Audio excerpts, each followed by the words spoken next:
할렐루야, 아멘. 2월 순종의 달을 마무리하고 오늘 주일을 시작으로 한 주간을 시작한 이후에 3월은 전진의 달로, 그리고 수요일을 기점으로 사순절의 시작, 제 수요일을 맞게 됩니다. 어렵고 힘든 시절을 지내지만 언제나 예수 그리스도, 주님의 십자가 의지하고 그 은혜와 사랑을 꼭 마음에 담아 어렵고 힘든 이 시절을 지나는 이 역사에, 또 시대 한복판에서 오늘도 승리하는 믿음의 일꾼들 다 되시기를 예수 그리스도 이름으로 축원드립니다. 아멘. 그리스도 예수의 마음을 품어야 합니다. 그리스도 예수의 마음을 품어야 합니다. 오늘 본문의 말씀을 중심으로 하나님의 말씀 함께 증거하고 주님의 마음을 품을 수 있는 삶을 살아갈 수 있는 결단을 저와 함께 가질 수 있기를 소망합니다. 어린 시절 이맘때 봄이 되면 집 마당에 어머니께서 모종삽을 들고 예쁜 꽃들을 심었던 그런 추억들이 있습니다. 그런데 씨를 뿌리거나 어린 모종을 심는 것이 아니라 개나리를 특히 좋아하셨는데 개나리가 잘린 줄기를 하나를 잘 잘라서 그냥 땅에 푹 꽂았습니다. 혹시 어머니 저렇게 심어도 꽃이 나요?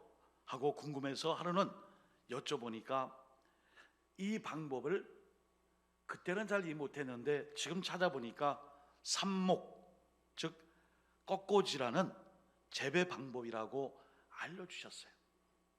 우리 그림 한번 볼까요? 그림 한번 보여주세요. 개나리인데 그냥 저렇게 줄기채 잘라서 앞마당 뒷곁에 이렇게 꽂아놓으면은 봄날 노랗게 만개하는 그 개나리에 그 꽃이 핀 것을 보게 되었습니다. 그것은 식물이 가지고 있는 전분 환응, 좀 어려운 말이죠. 동물은 대개 생식세포가 발달해 성체가 되는데 식물은 모든 세포가 근본적으로 다시 식물을 재현하는 능력인 전분 환응이 있기 때문에 삽목, 꺾꽂이를 통해서 번식이 가능하다는 것입니다. 우리 하나님께서도 영원한 말씀이신 예수 그리스도를 우리 안에 채우시는 방법으로 이 삽목을 사용하셨어요. 하나님 말씀에 전분하는 때문입니다. 열방과 나라와 민족과 모든 것을 초월하여 하나님의 말씀이 심겨지는 곳곳마다 말씀이 심겨져서 싹을 틔우고 꽃을 피우며 열매를 맺는 그 말씀을 이사야 선지자는 이사야 40장 8절에 말씀합니다. 풀은 마르고 꽃은 시드나 우리 하나님의 말씀은 영원히 서리라. 아멘. 오늘 본문에서도 사도 바울은 하나님의 말씀이 우리에게 이렇게 심겨져야 함을 빌립보서 2장 5절에 말씀해 줍니다. 너희 안에 이 마음을 품으라. 곧 그리스도 예수의 마음이니. 아멘. 사랑하는 여러분, 지난 한 주간 지내면서 많은 생각들을 갖게 된 것은 저뿐만이 아닐 줄 믿습니다.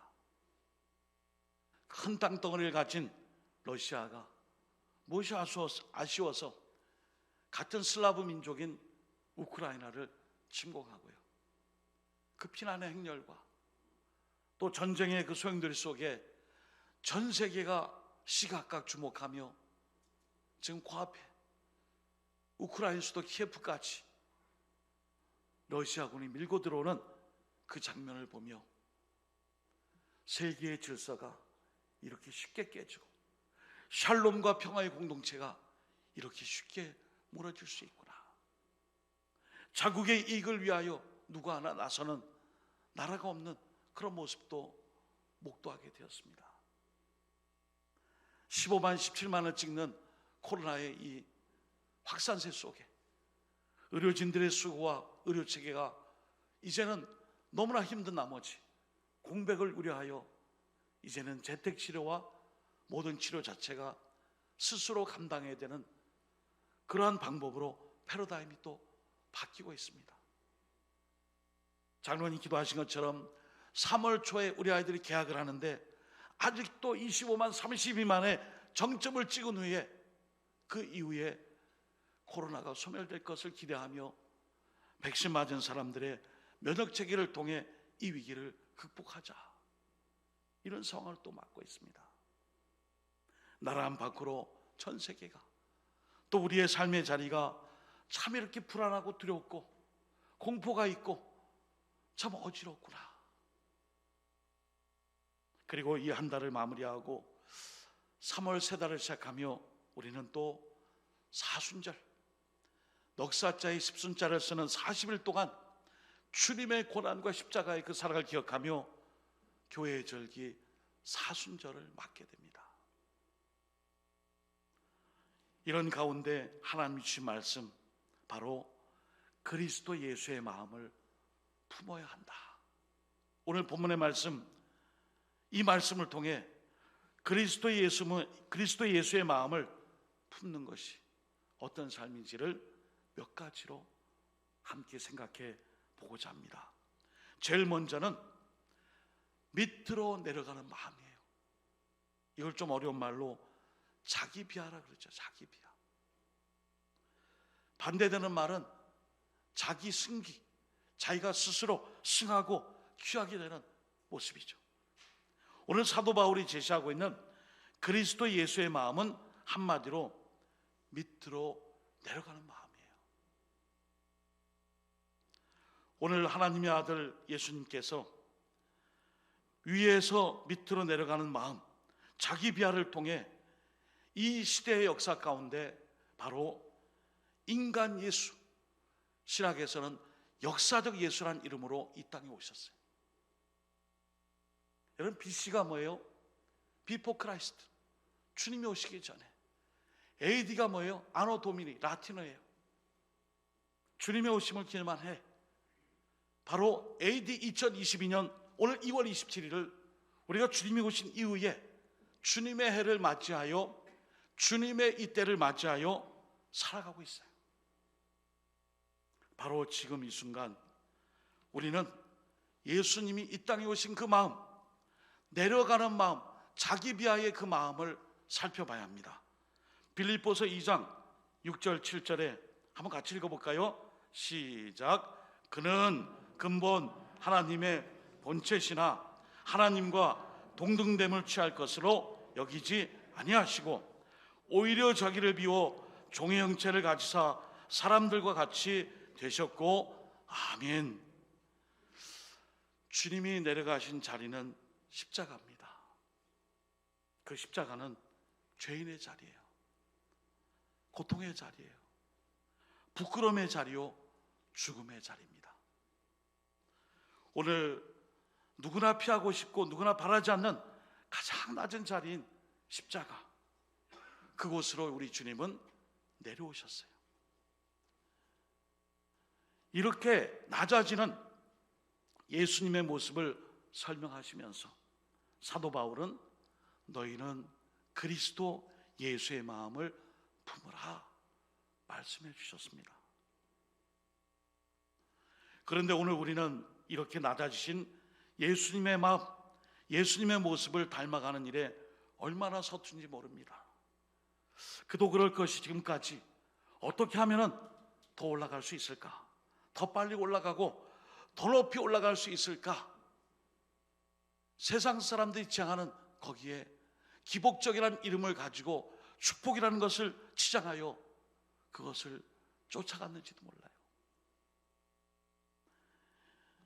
이것만을 생각하며 낮아지는 삶의 훈련을 하지 못하였기 때문에 이런 삶의 결과들이 오늘 도처에서 일어나죠. 여러분, 러시아가 우크라이나를 침략한 이 사건, 여러분 고대 역사와 교회 역사를 보면 서방교회와 동방교회가 분리가 됩니다. 여러분, 서방교회는 우리가 잘 아는 천주교예요. 캐스드랄 처치라 불리는 가톨릭 교회가 서방교회입니다. 동방교회는 동방정교회라 불리는 교회로 나눠졌어요. 동부유럽과 러시아를 중심으로 다 하나님을 믿고 기독교로서의 그리스도를 닮아가야 되는데, 거기에 공산주의, 유물사관, 레닌, 막시즘 이런 것들이 막 들어와서 교회를 핍박하고 종교는 형식만 남게 되니 그 샬롬의 공동체가 깨진 것입니다. 사랑하는 성도 여러분, 우리가 낮아지는 마음, 바로 주님을 본받고 주님이 걸어가신 그 길을 걸어가는 자, 그 사람은 이런 마음을 가질 수 있어요. 짓밟고 제압하고 높이 서고 내가 앞서고 누르고가 아니라 섬기고 희생하고 베풀고 그리고 함께 손잡아주는, 오늘도 우리의 이런 삶에 대해서 우리 스스로가 그 마음을 품을 수 있어야겠습니다. 한국 최고의 지성, 창의적 휴머니스트, 언어의 연금술사 등 현란한 수식어를 가진 그 사람이 엊그제 89세의 일기로 별세했습니다. 그는 기독교에 대한 독서를 서슴지 않고 비판했습니다. 누굴까요? 바로 초대 문화부 장관 이어령 박사입니다. 그는 오랫동안 자신이 왜 예수를 믿지 않는지를 설파하고 다녔어요. 그런데 그렇게 기독교를 핍박했던 무신론자였던 그가 2007년 7월 23일 세례를 받았습니다. 세례 후 그가 고백합니다. 결국 내가 신에게 손을 내밀었다 고백했습니다. 내가 신에게 손을 내밀었다. 그리고 고 이어령 박사는 나는 바울이 아닌 도마였다, 보지 않으면 믿지 않는 지식인이었다라고 고백을 했습니다. 이렇게 된 결정적 근거는 바로 검사였으나 또한 목사로 쓰임받은 딸 이미나 목사 때문이에요. 암 2병 중에 두 눈이 안 보이게 되었어요. 그 딸의 고통을 보며 비로소 이 이어령 박사가 하나님을 찾습니다. 하나님, 나의 딸의 두 눈을 고쳐주시고 그리고 기적을 베풀어 주셔서 건강을 회복하게 해 주옵소서. 기적적으로 암이 치유가 되고 또 병세가 급격하게 좋아짐으로 말미암아 눈도 보이게 되었습니다. 이때 딸 이미나 목사가 아버지 이어령 박사를 전도하게 됩니다. 그리고 난 다음에 고백을 하죠. 정말 내가 주 안에서 평안함을 얻었다면, 새로운 생명을 얻었다면 나도 나의 무력이 증명된 것이 아니냐, 내가 이 무력함에 매달려 지금까지 살았구나. 그래서 고 이어령 박사는 언론이 기적 때문에 하나님을 믿는다는 말을 제일 싫어했다고 합니다. 그리고 인생 말년에 그는 하나님을 이렇게 고백하고 천국에 갔습니다. 이렇게 고백했습니다. 병이 낫든 안 낫든 언젠가는 다 죽습니다. 진정한 기적은 예수님의 부활뿐이고 하나님을 믿어 영생을 얻는 것 외에 기적은 없습니다. 하나님은 자신의 기도를 들어주는 존재가 아닌 아낌없이 아들을 내어주신 크고 놀라우신 하나님은 사랑이셨습니다. 이렇게 고백을 했습니다. 오늘 5절 말씀처럼 너희 안에 이 마음을 품으라, 여기서 주목해야 할 구절이 품으라라는 말씀인데, 품속에 넣거나 가슴에 대어 앉거나 또는 언제나 몸에 지닌다는 뜻입니다. 오늘 우리가 그리스도의 마음을 품는다는 것은 그 마음 심령에 그 생각과 마음이 겉으로 표현되기 때문이죠. 누가복음 6장 45절에 선한 사람은 마음에 쌓은 선에서 선을 내고 악한 자는 그 쌓은 악에서 악을 내나니 이는 마음에 가득한 것을 입으로 말함이니라. 아멘. 그 마음과 생각 가진 것이 언어, 행실 모든 것으로 표현된다는 것입니다. 사랑하는 성도 여러분, 우리가 무엇을 마음에 품느냐, 이것에 의해 우리의 삶의 내용이 결정된다는 사실을 꼭 기억해야 합니다. 그리고 언제나 밑으로 스스로를 비하시켜 낮은 자리에 처할 수 있는 바로 예수님의 마음을 언제나 품으시기를 주님의 이름으로 축원드립니다. 아멘. 두 번째는 자기를 비워야 합니다. 자기 비움이죠. 오늘 본문 2장 6절 7절에 이렇게 말씀합니다. 그런 근본 하나님의 본체시나 하나님과 동등됨을 취할 것으로 여기지 아니하시고 오히려 자기를 비워 종의 형체를 가지사 사람들과 같이 되셨고. 아멘. 주님은 이 땅에 오실 때 다 비우셨어요. 그리고 다 비우셨을 때 인간의 몸을 입고 종의 형체로 종으로 오셨어요. 마가복음 10장 45절에 인자가 온 것은 섬김을 받으려 함이 아니라 도리어 섬기려 하고 자기 목숨을 많은 사람의 대속물로 주려 함이니라 말씀하고 있습니다. 종이신 주님의 고백입니다. 오늘도 우리가 자기를 비우고 하나님 주신 이 사명을 위해 저는 종된 마음, 특별히 주님의 마음을 품기 위해 자신의 마음, 세상적인 마음, 인정받고 싶은 마음, 높아지고 싶은 마음, 지배하고 싶은 마음, 이런 모든 것들을 다 비워야 됩니다. 기회는 그렇게 많이 있지 않지만 그래도 한 노회에 한 13년 넘게 있다 보니까 뭘 이렇게 좀 맡게 되더라고요. 그래서 가끔 경건회나 또는 설교할 수 있는 때가 돌아올 때가 있어요. 부끄럽고 죄송하지만 저는 목회자들 모임에 좀 쓴소리를 많이 해요. 그 내용의 중심은 딱 하나예요. 목사가 지는 게 맞는 것이다. 이 한마디의 설교를 하기 위해 저도 마음이 아파요. 힘들어요. 그 어렵고 힘든 그런 것 가지고 서로 막 싸워요. 제가 두서없이 드린 말씀이지만 여러분, 목사는 지는 것이 맞습니다.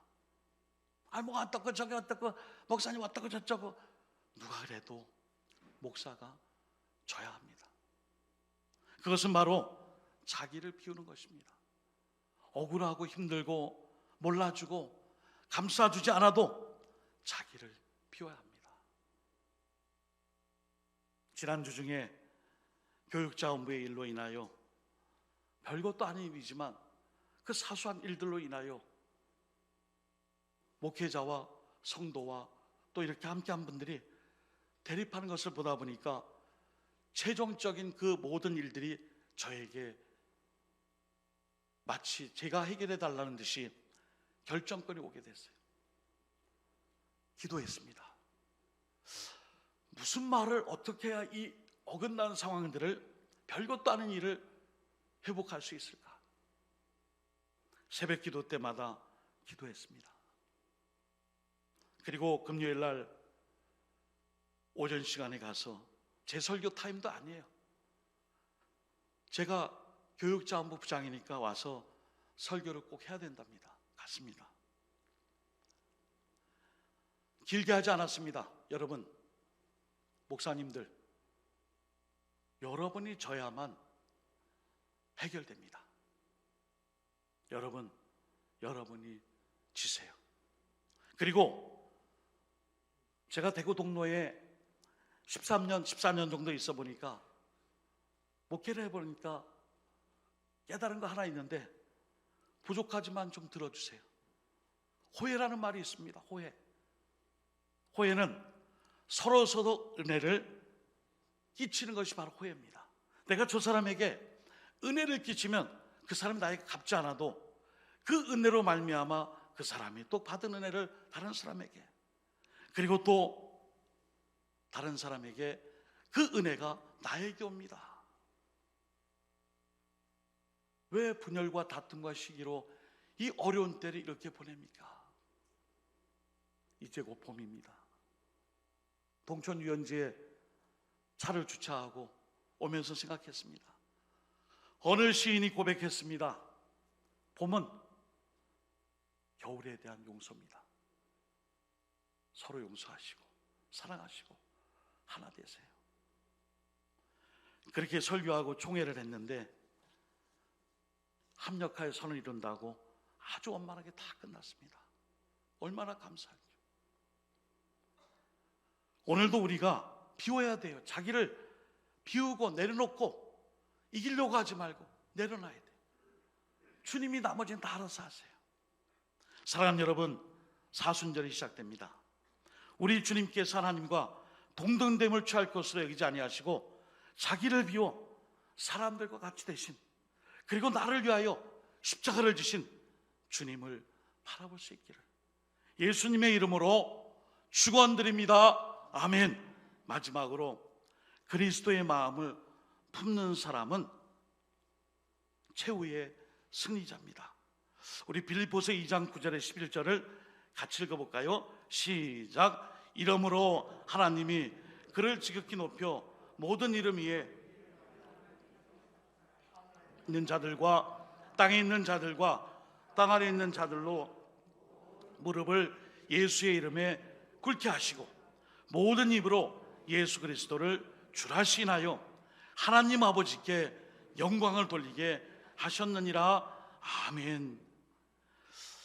그리스도의 마음을 품는 자, 마지막 심판의 때에 누가 승리할까요? 알곡과 가라지가 같이 있어요. 지금 빨리 저걸 끊어내야 돼요. 그러나 두어라, 아직 때가 아니다. 알곡과 가라지가 이 가라지를 할려다가 알곡마저 상하느니라. 최후의 심판의 승리자가 따로 있느니라. 어떤 사람이요? 그리스도의 마음을 품는 사람. 여러분, 지금 저 러시아가 우크라이나를 침략하고 이 어렵게 만드는 이 세계의 정세 속에 하나님의 심판이 있습니다. 저는 믿습니다. 하나님께서 이 모든 인간의 이 욕심과 야욕과 자신의 뜻을 펴기 위해 생명을 이렇게 헛되이 만들어버리고 죽이는 이 전쟁, 이 샬롬을 깨는 일에 대해 마지막 때에 반드시 심판이 있습니다. 여러분, 샬롬이라는 히브리어 말이 샬롬, 당신에게 평화가 있기를, 평강이 있기를, 화평이 있기를, 그것도 있지만 결정적으로 이 샬롬이란 말은 원래 본연의 에덴 동산, 기쁨의 동산의 그 동산의 본연의 상태가 바로 샬롬이에요. 에덴 동산의 처음에 그 상태가 샬롬이에요.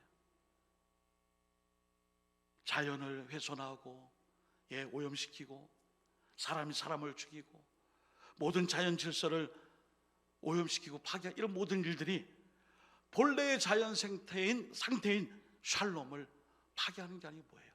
심판이에요. 있습니다.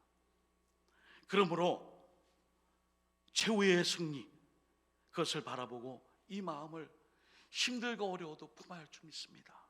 이제 말씀을 마무리합니다.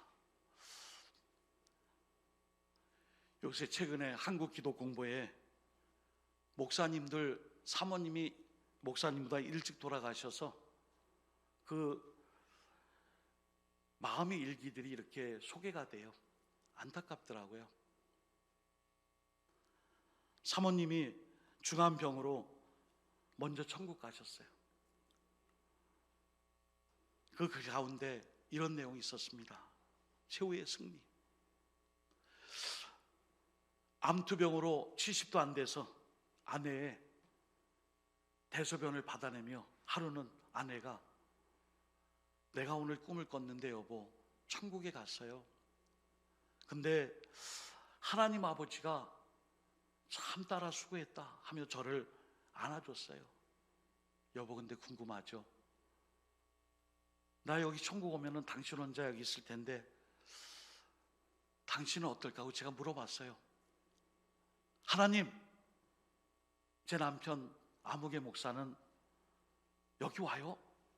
그랬더니 하나님이 그럼 그 목사도 수고했지, 수고 많이 했지. 그 글이 지난주 한국 기독 공부에 실려 있습니다. 최후의 승리. 오랫동안 투병하며 마지막 가장 큰 어느 목사님은 마지막 그 시간대에 남편인 내가 아내의 대소변을 일주일 동안 받은 것을 그동안 못했던 사랑의 마지막 기회라고 생각하고 너무 기뻤대요. 여러분, 최후의 승리, 천국의 입성입니다. 오늘 이 후드 색깔을 마음대로 바꾸는 거 아니에요. 재수회를 앞두고 사순절이 시작돼요. 이제 흰색이에요. 우리의 죄가 지롱같이 붉을지라도 주님의 보혈의 피로 맑게 씻겨지는 부활을 상징해요. 깨끗함을 상징해요. 이것은 그리스도의 마음을 품는 사람의 마음이기도 해요. 최후의 승리입니다. 다가오는 3월은 전진의 달입니다. 이 길은 곧 승리의 길, 바로 그리스도의 마음을 내 심령에 품고 주님과 동행하여 전진하는 3월 사순절을 맞이하여 우리에게 주어진 전쟁과 전염병과 온갖 사건과 재난과 어려움 속에 있는 곤고하고 고달픈 삶을 살아갈지라도 최후의 승리가 그리스도의 마음을 품는 사람에게 분명히 주어짐을 믿고 그 면류관을 향하여 우리 모두가 2월의 마무리, 3월 전진의 달에 모두가 다 함께 이 길로 힘있게 달려나가시기를 예수 그리스도의 이름으로 축원드립니다. 아멘. 기도하겠습니다. 하나님 아버지, 일생을 살아가며 어떤 마음을 품어야 할지 모를 때가 이렇게 시각각으로 다가오고 불안과 두려움과 공포와 근심 걱정이 있습니다. 그러나 또 어떤 사람들은 아예 이런 곳에 관심이 없습니다. 그러나 우리 믿는 이들은 그리스도의 마음을 통해 스스로를 내려놓고 그리고 자기 스스로의 모든 것을 내어 던지고 오로지 하나님의 뜻만 생각하며 하나님을 섬겨가는, 그리고 또한 이 일을 통해 그때 당시에는 힘들고 어려워도 최후의 승리가 보장되어 있음을 꼭 믿고, 한쪽에서는 전쟁과 또 이곳에서는 전염병 바이러스로 또 이쪽에서는 여러 가지 어려운 문제들이 산적한 나란 밖의 이 역사 속에 그리스도 예수의 마음을 품고 강하고 담대함으로 두려움과 불안 걱정을 다 도말하시는 성령의 충만함으로 이 한 주간 세 달 3월 전진의 달을 맞아 언제나 십자가의 승리를 마음에 담고 세 달을 맞이하여 기필코 승리의 면류관을 쓰는 우리 모든 노원교회 믿음의 종들, 믿음의 삶, 믿음의 가정, 그 사명의 자리로 이끄실 줄 믿고 예수 그리스도의 이름으로 축복하며 간절히 기도드립니다. 아멘.